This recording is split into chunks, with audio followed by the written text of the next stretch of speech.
pemirsa, perdagangan saham di Bursa Efek Indonesia baru saja ditutup. Kita akan membahasnya bersama analis dari MNC Sekuritas. IHSG di awal pekan ini ditutup menguat di level 6.700. Pemirsa, kita akan membahasnya bagaimana prospek IHSG. Kami sudah bersama dengan Haditya Wicaksana, analis dari MNC Sekuritas. Mas Didit, terima kasih sudah bergabung bersama kami. Kita lihat tadi IHSG akhirnya ditutup menguat gitu ya ke zona hijau. Secara teknikal dan juga fundamental, bagaimana Anda melihat perkembangan lantai bursa kita hari ini? Oke, kalau secara teknikal dapat kita perhatikan bersama ya, pergerakan IHSG sebenarnya di hari ini sudah mencapai di 6750 di level highest-nya tadi di 6754, di mana 6750 ini merupakan level minimal dari penguatan IHSG sendiri. Jadi memang harap diperhatikan nanti untuk kedepannya. Secara kedepannya ini kami memperkirakan penguatan IHSG sudah berada di akhir-akhir penguatan dalam jangka pendeknya begitu. Dan kedepannya ada kemungkinan IHSG akan terkoreksi paling tidak nanti untuk menguji ke area 6.670 seperti itu, dan harap diwaspadai akan adanya support di area 6592 dan di area 6480, karena kalau IHSG nanti break dari kedua level support tersebut, maka kami memperkirakan penguatan IHSG akan selesai dan akan menguji paling tidak nanti koreksinya ke level 6.400-an hingga 6.450 seperti itu. Dan dapat kita lihat juga memang pergerakan bursa global, baik bursa AS ini bergerak kemarin ditutup bervariasi ya, plus dari bursa Asia sendiri pun juga ditutup bervariasi. Hal ini dikarenakan memang karena ada kekhawatiran atas naiknya kasus COVID di Eropa, bahkan di Austria sendiri ini sudah melakukan lockdown, dan di Jerman pemerintah mulai membatasi mobilitas warga yang belum disuntik oleh vaksin seperti itu. Jadi memang pergerakan IHSG saat ini akan terpengaruh oleh pergerakan bursa global, paling tidak seperti itu, dan harap diperhatikan oleh support-support yang telah saya sebutkan tadi, seperti itu Mbak.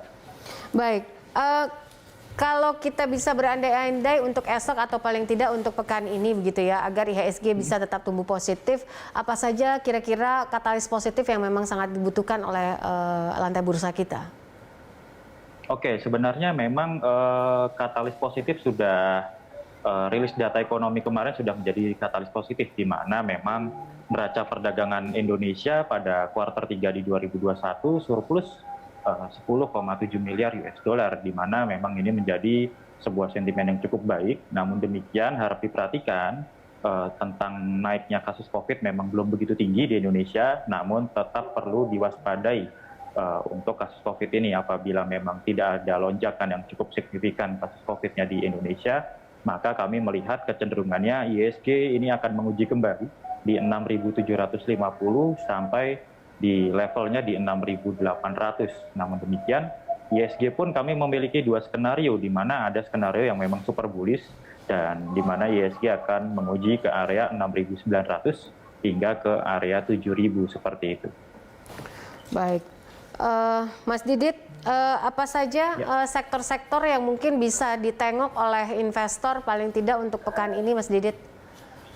Oke, untuk pekan ini kami melihat beberapa sektor yang sebenarnya cenderung cukup baik, di mana sektor pertama ada sektor properti yang kami properti konstruksi seperti itu ya, di mana kami melihat beberapa emitennya ini secara teknikal kecenderungannya cukup baik untuk dilihat. Seperti yang pertama di Adikarya, seperti kita lihat di Adikarya ini saat ini ditutup menguat ya di levelnya 1140, dan kami perkirakan untuk penguatan Adikarya sendiri paling tidak nanti akan menguji di levelnya di 1.200 hingga ke level 1350. Karena memang kalau kita lihat secara teknikal, pergerakan Adikarya sedang membentuk uptrend dalam jangka pendek ataupun jangka menengahnya. Kemudian dari waskita sendiri dapat kita cermati bersama, di sini meskipun penutupan candle hari ini tidak cenderung cukup baik, namun demikian dapat dicermati di level-level supportnya di area 775 sampai di area 715. Selama tidak break area support tersebut, maka kami memperkirakan untuk pergerakan waskita sendiri ini kecenderungannya ada penguatan paling tidak nanti untuk menguji di area 900 hingga 960. Kemudian dari sektor consumer ini cukup baik juga, di mana seperti Unilever ini dapat dicermati untuk pergerakan ke depannya. Kami memperkirakan saat ini Unilever sedang berada di awalan dari wave 3, sehingga berpeluang untuk menguat paling tidak nanti di level 5.000 hingga 5.200. Demikian pula dengan pergerakan dari S hardware atau SS gitu ya. Dan dapat kita cermati, ini koreksinya akan sudah relatif terbatas, paling tidak nanti menguji ke area 1.300 dan penguatannya akan menguji ke area 1440 begitu. Baik. Untuk retail sendiri seperti apa? Berkaitan dengan potensi window dressing di Desember pekan depan, Mas Didit? Oke, untuk window dressing di Desember bulan depan sendiri sebenarnya ini kami melihatnya cenderung 50-50 karena kalau kita lihat di bulan November IHSG dalam tanda kutip cukup ngegas gitu ya, dan kami melihatnya meskipun ada potensi window dressing, namun kami tidak mengharapkan begitu besar di window dressing di Desember besok. Namun kalau melihat dari pergerakan harga saham dari sektor retail sendiri, seperti contohnya MAPI, ini MAPI kami memperkirakan ada kemungkinan akan adanya koreksi, paling tidak nanti untuk menguji ke level 740-an sampai 750. Begitu, kalau tertahan di level ini, maka ada kemungkinan atau peluang untuk MAPI bergerak menguat kembali untuk menguji ke area 850 hingga ke 900. Dan untuk retail berikutnya ada LPPF gitu ya, di emiten LPPF.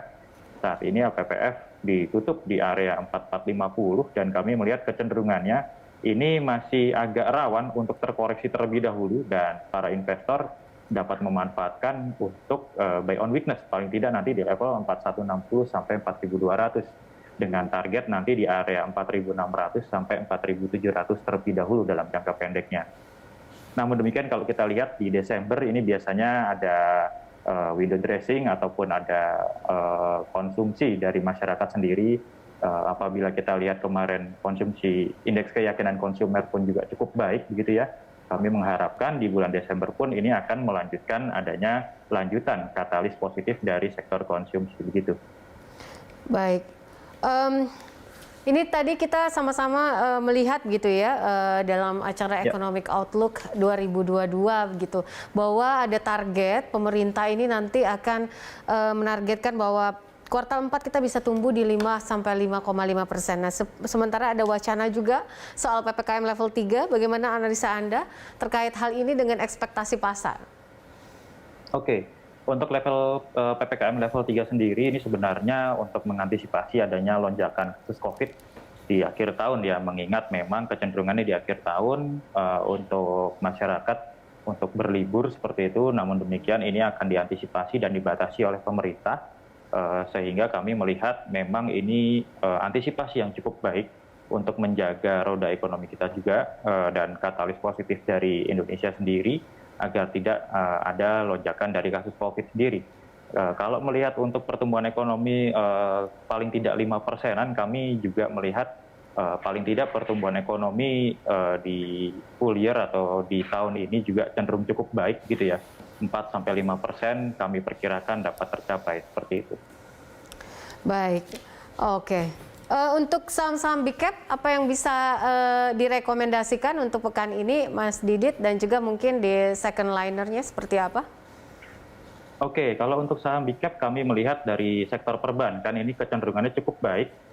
Dari BBCA, selama BBCA tidak terkoreksi di bawah area 7325, kami memperkirakan pergerakan BBCA ini kecenderungannya masih cukup baik dan uptrend gitu ya, untuk paling tidak menguji ke area 7.750 hingga ke area 8.000. Ini untuk pergerakan dari perbankan BBCA sendiri.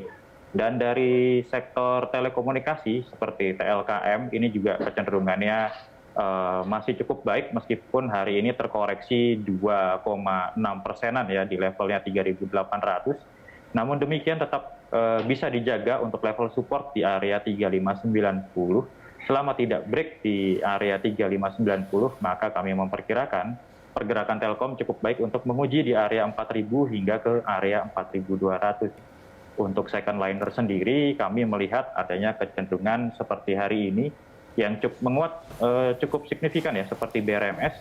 Namun demikian harap diperhatikan di BRMS kami memiliki target ini sudah kena di area 125 seperti itu ya.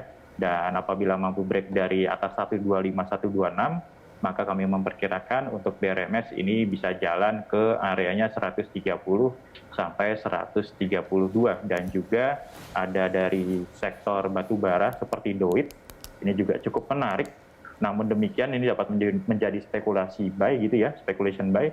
Selama tidak break dari 288, kami melihat kecenderungannya DOIT ini akan menguji di level 320 sampai ke 330 terlebih dahulu, begitu. Baik, Mas Didit, kalau kita lihat pekan ini kan ada 3 emiten ini yang listing di BEI begitu ya. Seperti apa rekomendasi Anda untuk saham-saham IPO ini? Oke, kalau rekomendasi kami untuk saham-saham IPO sebaiknya ini kalau baru IPO ini kan kita tidak bisa menganalisa secara teknikal ya. Maka dari itu para pelaku pasar ataupun investor ini wajib mengetahui kinerja dari emitennya ini seperti apa, ke depannya prospeknya seperti apa. Inilah yang harus diketahui oleh para investor yang bisa didapatkan di prospektus. Terlebih dari IPO sendiri itu juga sudah diletakkan di situ, ada prospektus yang bisa dibaca oleh para investor sendiri. Jadi kalau kita melihat kinerjanya dan prospeknya cenderung cukup baik, nah ini bisa dijadikan investasi dalam jangka panjang untuk IPO yang cenderung berkinerja cukup baik ke depannya, seperti itu. Baik, Mas Didit, untuk esok sendiri seperti apa prediksi Anda untuk IHSG kita, level support dan resisten berapa kira-kira bertahannya? Oke, untuk pergerakan besok kami memperkirakan ini masih ada rawan untuk terkoreksi ya, karena IHSG saat ini sedang masuk dalam fase konsolidasinya. Harap diperhatikan nanti di levelnya 6670-an untuk level-level pelemahan dari IHSG sendiri, dengan menjaga support yang pertama di area 6592. Selama tidak break area tersebut, maka kami memperkirakan IHSG masih memiliki upside kembali ke 6750 sampai 6800, dan untuk resistennya dijaga di level high tadi di 6750, seperti itu. Baik, terima kasih Mas Didit untuk informasi dan juga analisa Anda. Herditya Wicaksana, analis dari MNC Sekuritas.